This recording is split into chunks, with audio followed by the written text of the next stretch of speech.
இவங்க ஃப்ராடு தனம் பண்ணிதான் எங்க வீட்டை எழுதி வாங்கியிருக்காங்க. அதுக்கு சாட்சியோட வந்திருக்கோம்.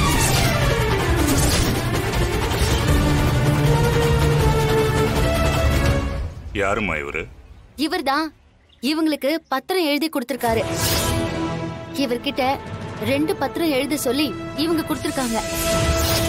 அந்த உண்மைய அவரே சொல்லுவாரு. ஏய், என்ன புதுசா யாரையா கூட்டிட்டு வந்து கதை விடுறியா? புதுசாலாம் இங்க யாரையும் கூட்டிட்டு வரல. இவர்தானே உங்களுக்கு பத்திரம் எழுதி கொடுத்த ஆளு. இவன் யாருன்னு எங்களுக்கு தெரியாது. எப்படிங்க தெரியாதுன்னு சொல்லுவீங்க? எங்கிட்ட தானே பத்திரம் எழுத கொடுத்தீங்க. டேய், என்னடா போய் சொல்றியா? பசுபதி, பேசிக்கிட்டு இருக்கோம்ல, அதுக்குள்ள ஏன் அடிக்க போற? இவன் யார் எதுனே எங்களுக்கு தெரியாதியா? இங்க வந்து போய் சொல்லிட்டு இருக்கான். அத நான் விசாரிச்சு சொல்றேன். நீ சொல்லுப்பா. ஐயா, என் பேரு முத்து. நான் பத்திரப்பதிவு ஆபீஸ்ல தான் வேலை செய்யறேன். ஒரு நாள் அவங்க என்ன வீட்டுக்கு கூப்பிட்டு 2 பத்திரத்தை ரெடி பண்ண சொன்னாங்க. ஐயா, நாங்க இவனை இதுக்கு முன்னாடி பார்த்ததே இல்ல. போய் சொல்றான். ஐயா, கையெழுத்து போட்ட பத்திரம் எங்க கிட்ட இருக்கு. வீட்டு சாவியை ஒழுங்கா கொடுக்க சொல்லுங்க. இரு பசுபதி, ஏன் பறக்கிற? முதல்ல அவர் பேசி முடிக்கட்டும். நீ சொல்லுப்பா. ஒரு பத்திரத்துல வைத்தியநாதன் கிட்ட இருந்து கடன் வாங்கின மாதிரியாவும், இன்னொரு பத்திரத்துல புவனேஸ்வரிங்கிற பேருக்கு வீட்டை எழுதி கொடுக்கற மாதிரியாவும் எழுதி ரெடி பண்ண சொன்னாங்க. நானும் அவங்க கிட்ட பணம் வாங்கிட்டு அப்படியே எழுதி கொடுத்தேன்.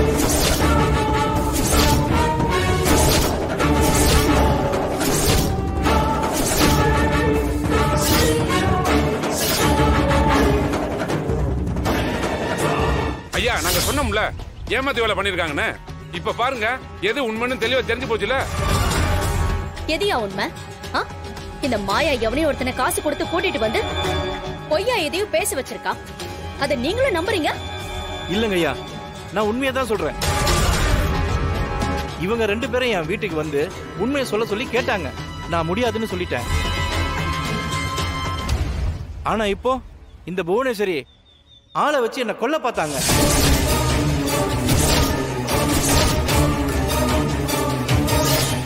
கடவுள் உண்மையை வெளியே கொண்டு வந்துட்டாரு. இனிமே எங்க வீட்டை நாங்க யாருக்கும் கொடுக்க மாட்டோம். ஐயா, இந்த மாதிரி ஆளுங்கள்லாம் இந்த வீட்டு வாசல்ல கால் வைக்க கூட தகுதி இல்லாதவங்க. முதல்ல இவங்களை விரட்டி விடுங்க ஐயா. இவங்க செஞ்ச ஏமாத்து வேலைக்கு போலீஸ்ல தான் புடிச்சு கொடுக்கணும். ஆமா ஆமா,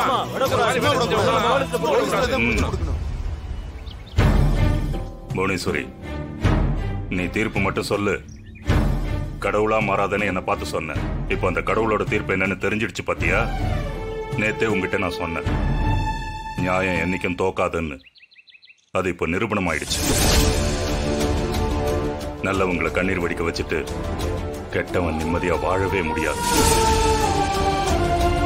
இந்த குடும்பத்தை ஏமாத்தி நீ வீட்டை வாங்கிடலான்னு நினைச்ச. ஆனா இந்த வீட்டு சாவி உன் கையில கூட வந்து சேரல பத்தியா? கெட்டது நினைக்கிறவனுக்கு கெட்டதுதான் நடக்கும். இப்போ சொல்றேன் தீர்ப்ப. இந்த வீடு உனக்கு இல்ல. அது மட்டும் இல்ல, இந்த ஊர்ல இருக்கிற யாரும் உன் வீட்டு நல்ல காரியத்துக்கும் துக்கத்துக்கும் வரக்கூடாது. அதே மாதிரி நீயும் உன் குடும்பமும் யார் வீட்டுக்கும் போகக்கூடாது.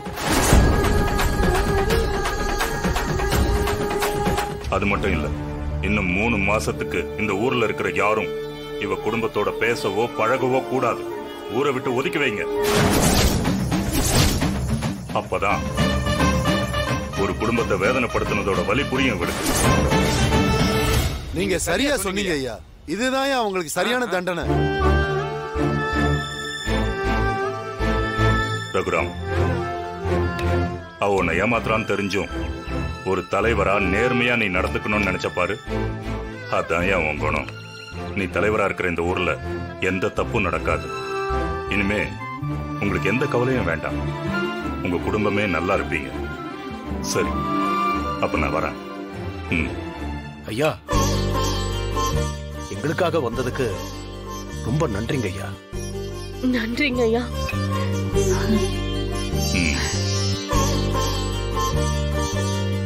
ரகுராம், நீ நன்றியை அந்த பொண்ணுக்கு தான் சொல்லணும்.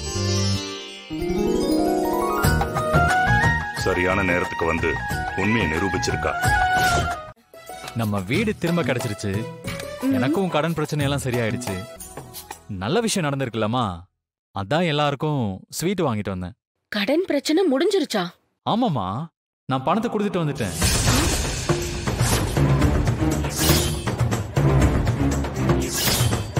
உனக்கு ஏது பணம்?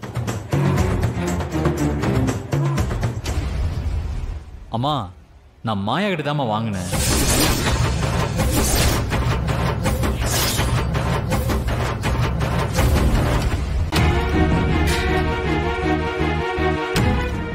என்னடா சொல்ற? ஆமாமா, நான் மாயா கிட்ட தான் பணத்தை வாங்கிட்டு போய் கடன் அடைச்சேன். இப்பதான்டா உருப்படியா ஒரு விஷயத்த பண்ணிருக்க. இத நீ முதல்லயே செஞ்சிருந்தானா இவ்வளவு பிரச்சனையே நடந்திருக்காத.